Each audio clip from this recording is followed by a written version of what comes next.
Welcome everybody. Happy Friday and top of the evening for everybody that is watching. It is Friday and we are excited to be wherever you are today. I hope you all had a good week. Man, we had a blast last week. I hope it was likewise for you guys. We on the other side of the screen last week, we just had a blast. Actually, we kind of had a hard time saying goodbye to each other. Really, it was so cozy and quite a thrill pulling off our first virtual camp.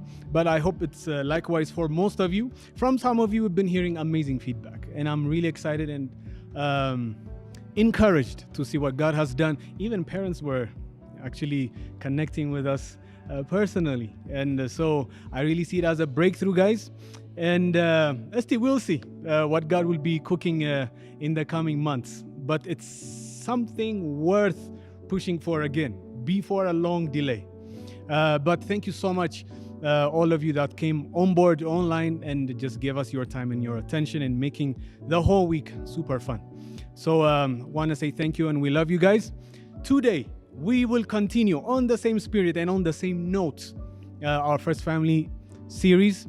If you remember, 2 weeks ago, we had a special guest here with Z. Pastor Fitzum was here, just talking about her experience with family from, I would say, from a mother's perspective, from a parent's vantage point. Today, we will continue on the same tone, but this time we'll take a different vantage point, all right? We will be talking to two brilliant people, joined by Hani, and we'll interrogate them and put them on the hot seat and see what they think of family and what they believe family should be, and their challenges and their experiences. So I'm really excited about this one specifically. So sit back, relax, recline, get your hot drink, your gabi, and your notebooks, because I really want you guys to take notes today, learning from their story. And we will go right away into the program. And of course, one more thing, low-key still, we are doing our innovations campaign, survival innovations campaign. So good conversations are stirring up on some groups, but I'm still excitedly waiting for some conversations to kick in on other groups. So go ahead to our Telegram bot and let's start the conversation going, and let's see what kind of solutions we'll get. All right? We love you guys. Have a blast. Hello, Beza Youth. Welcome back to our youth service again. Today we have two amazing people with us. We have Hani and we have Abby. So for the past few weeks, we've been talking about family, and even our camp was about family. And we heard you guys had an amazing time, and we are so happy that you got to participate and have an amazing week with us. Past 2 weeks ago, Z interviewed our amazing pastor, Pastor Fitzum, and they were talking about parenthood, motherhood, and about family. And today, we're still going to talk about family, but from a teenager's point of view. Yeah, we're going to see how young people, how our youth, our teenagers view family, their opinion, their perspective, what they think about family, and all of that. So without further ado, let's get to it. So who would like to go first in introducing yourselves? I can go first. All right, Hini, tell us a little bit about yourself, who you are, about your family, and all of that. Okay. My name is Kaino Kamsalu. I'm almost 18 years old. 3 weeks to go. So I grew up in Awasa.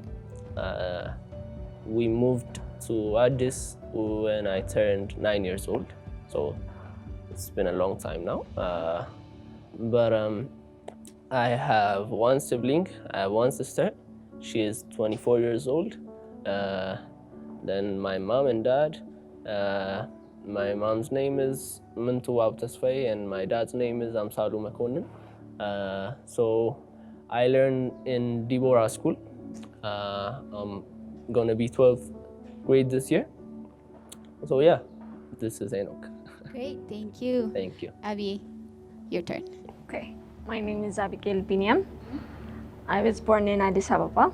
I'm 19 years old. I go to Character Hallmark Academy. My parents' names are Sablongila Safa and Binia Maklok, and I have 2 sisters. This is us. Awesome. This is us.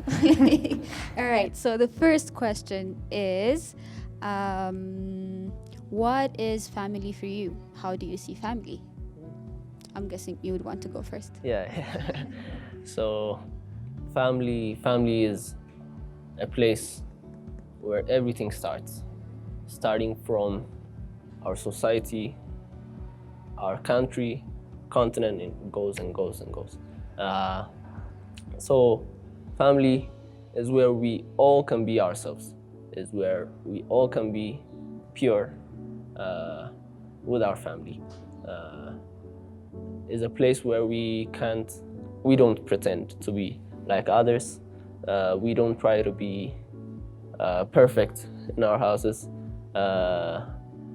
You don't prepare and dress up and go for downstairs for a dinner with your parents. So family is a building block of a big thing that God has planted in our lives. Family is an instrument that God uses to build us, to build our characters, to build our perspectives, to build our mindsets, and all other things too. So family is that for me.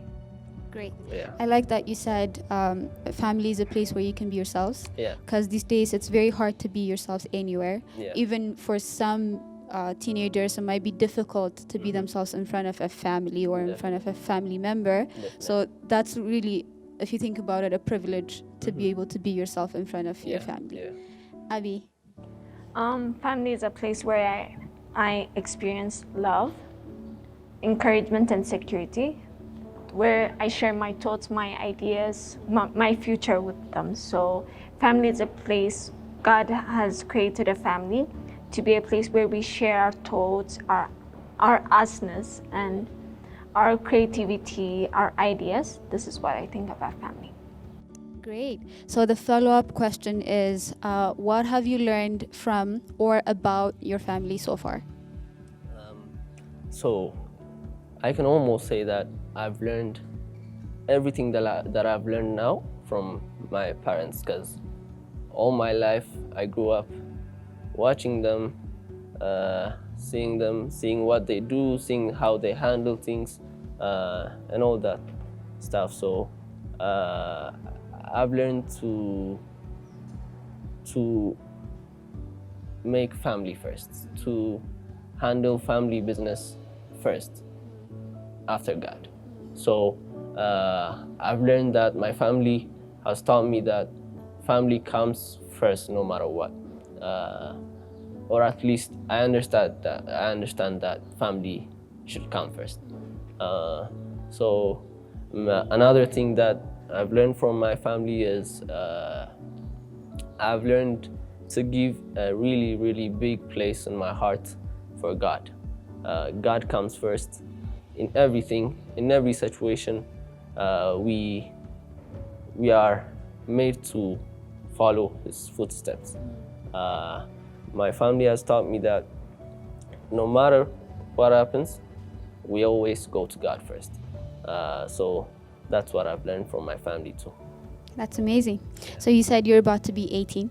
In the past 18 years, what have you learned about your sibling or your parents? I've learned that living with families that I've learned that we always could not be in the same page. We always could not have same perspective. I've learned that disagreements are normal, are natural. I've learned how to handle things, communicating with others, starting from my family, and it goes. So I've learned that communication is key to live with other people. So yeah, that's it. That's great. Because working with teenagers and connecting with the youth, I mostly hear that as youth or as a teenager, we tend to feel like our parents or our family members don't understand us, or they don't understand how we think, how we function, what we go through, and how you put it is so like it explains it well. Like you can't always be on the same page with your family or with your parents, but communication in those situations is very key. Being able to communicate how you feel or what you're going through, help them understand where you're at, is very key, I believe. So that's very well put. Abby, what have you learned from your family so far?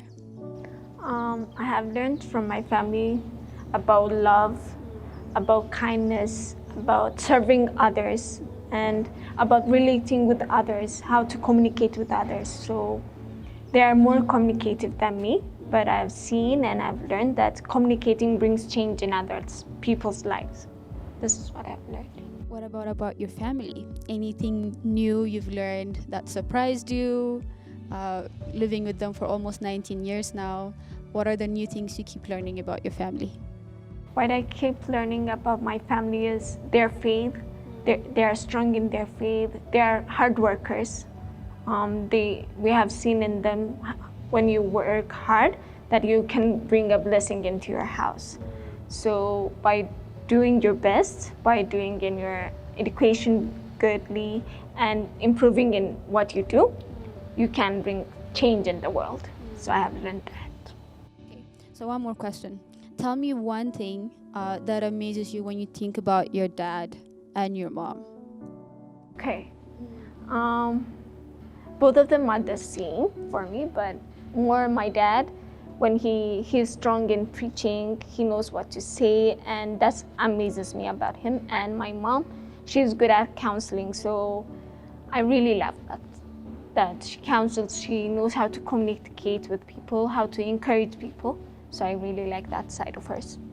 Great, that's really nice. What about you, Haney? One thing that amazes you or that you think is good when you think about your dad or your mom?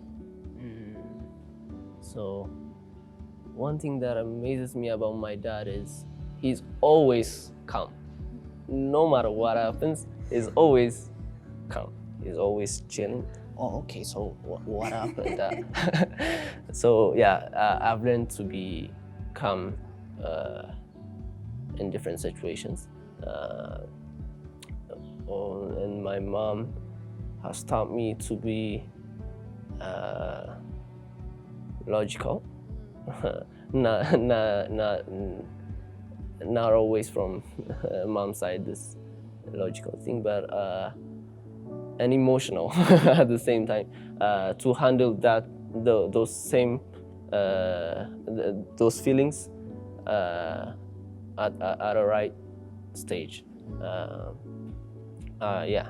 So That's I've great. learned I like this conversation. So with that, let's go to the follow-up question. So mostly as teenagers, you guys can understand this better. When children grow and they get into their teenage years, they tend to drift apart from their family. They feel disconnected for so many reasons. One being they start making new friends. They start hanging out with different group of people. So they go out and experience the world in a little bit in their own way. And then that somehow creates a drift between their parents or their family members and them. And sometimes it's very difficult for family to overcome that or to find the connection again. So if that ever happened in your family setting, how did you overcome it, and how did you manage to connect with your parents or with your family again? So my mom didn't always allow me to reach my friends, to be with my friends after school or after we get out of school or something, to go like to friend's house. Or I didn't grow up that way. Family, it's always like family or my cousins, my friends from church. So I think it was easier that way. She knows everyone that I'm close to, So if anything happens, she'll go and ask them after me. So to clarify that, I don't usually hang out with my friends after school or outside of school. So my friends are basically my family members, my cousins, my sister, or people who grew up with me. So I think that makes it easier. Yeah. So was there ever a time where you felt disconnected with your parents or with your family? Oh yeah, definitely. How did you overcome that? How did you find the connection again? I think this will go back to communication as well. Just sitting with my parents, with my mom, with my dad, and handling that like an adult. Handling that issue, talking about it, not avoiding it, but talking about it, and try to handle that issue with themselves, not with other person, not go to my friends and gossip about my parents, but just going to my parents, go in front of them and talk to them about that issue, or them coming to me and talking to me. Yeah. Awesome. Was that easy? No, it was definitely not easy. It was really hard at the moment, but when you see it after that situation passes, or when I go back and look at it, that was definitely worth it. Yeah. Amazing. Yeah. What about you, Abby? We don't have that kind of conflicts in our house. So, but if we have that kind of conflicts in the house, what we do is, what I've learned from my mom and dad is, we sit down and talk, like deep talking, like this happened, this happened. So after sometimes what they do is they wait us to relieve out, then they'll like, okay, what happened? What is the case? So by that method, and as Henok said, communication is the ultimate goal, so that you can see what happened to your child or children, or in between, even in your friends. So I think that's... I hope everybody's catching this. Communication is key. Communicate. There's one thing that I always say: honesty is the best policy. So I believe for any situation, being able to sit down and talk about it, and honestly talk about it, not just talk about it for the sake of talking about it, but truly being vulnerable. I mean, if you can't be vulnerable in front of your family, I don't know where else you can be vulnerable, and that could be very difficult later in life to be able to open up to other people. Like Haney said, it's definitely not easy. I've experienced few of those in my time as well when I was a teenager, sitting with your family and trying to talk about something that you're currently going through or have went through, or your thoughts and what you're thinking about could be very difficult at times. But like you said, it's very worth it. After the situation passes, you look back and you see, if I didn't talk about this with my mom or with my dad or even with my siblings, our relationship would never be the same, or would never be in the place that it is right now. So these are amazing points. Another question I had for you two is, related with the current situation that we're in, being at home for the past 5-6 months now, how was it like spending time with your family more than usual? The dynamics of the different personalities and all of that, how was it? It was really, really good. It was actually good. It was better than I thought it would be.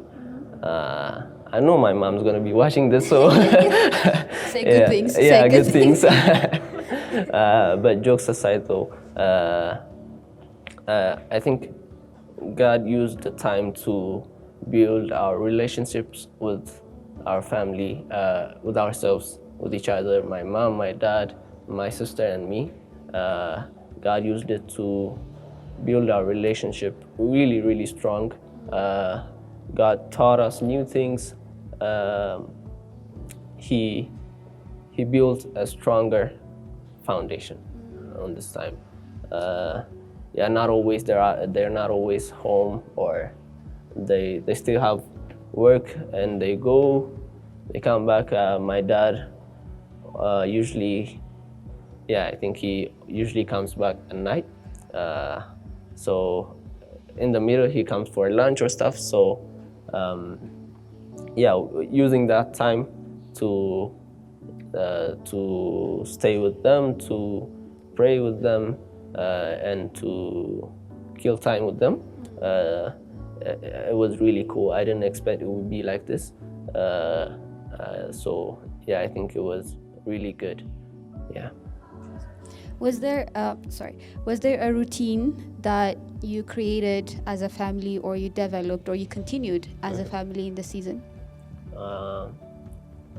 Yeah, there was definitely a routine. So we started not a devotional, but we always get back to the family room, and we ate dinner, we spend time together, and we sometimes there's just some conversations pop out and we talk about them, but most of the time we all discuss about how we spent our day. So our cousins were there, two of my cousins were there at that time, so we all share how we spent our day. We try to spend time with God, so we always share that to our parents or to our family members, how it turned out, if we spend time with God or not. If not, why didn't we spend time with God? What was the problem, and what should we improve for the next day? So that, and discussing about different things, as I said, and also praying together. Currently that's not happening, but we're trying to be consistent. Yeah, so that's one thing we're learning to. Yeah, to be consistent. So how did that culture at your home help you personally? It helped me to evaluate my day, my personality, how I'm handling things during the lockdown. I usually write a to-do list for the day, and I check it at night. So it was a little bit easier for me than my parents or other siblings and family members. So yeah, it was great. I tried to make it worth it. I tried to use it for a positive thing. Yeah. Great. Abby? Okay, so the past few months, we had a time more to maximize a family time rather than before the pandemic started. So we have a time to pray together, to discuss issues together, to cook together, and more than anything, on Sundays during the morning times, we have a time to pray together, worship together, and discuss about what is God doing in this time, in this nation, in this country. So our bond has been more connected rather than the old days. So I've been really amazed and touched, and I'm really thanking God for this time. If there was not a pandemic, we would not have got this chance. Yeah. That's great. So have you seen the fruits of you spending a lot of time with your family? Yes, it's amazing that the bond between your family is stronger now, but personally, what did you benefit from it, and what was your takeaway from spending that time with your family? So personally, what I've discovered or what I've got during this time is that family really matters, that they are important in our lives, and each of kind of our lives. Wherever we go, we will pull that structure with us in our lives. So for me personally, what I've got is that I need to be built in my family, that I need to really involved in each and everything that they do together, and to be supportive in what they do, and, to encourage them, to love them, to be there for them in times of needs. So that's what I've discovered personally. Amazing. Last question. We're done. Okay. So, what is your advice to your friends, to parents? What would you like to tell them? You have like a platform where you can just voice your opinion. If there is one thing that you would like to sit your parents down or any parent down and tell them on how they should communicate with their teenage children or anything, and if you would like to sit any of your friends down, your teenage friends down, and tell them how they can communicate, because I noticed the one thing that kept coming up in our conversation is communication. Regarding those things, what would be your advice for both parents and teenagers? So for them, it would be to not to be afraid to take the first step. Usually we know that we need to build our relationship stronger, we need to work on our family matter, and all that thing. So not being afraid to take the first step, either for the parents or for children as well. Yeah, so I think we need to be we need to take the first action. No more taking time, no more thinking about it, just time to take action, trying to implement that thing that we've been thinking about, and using this time, using the time we've got to our benefits. That's what I would say. Abby? What I would say is,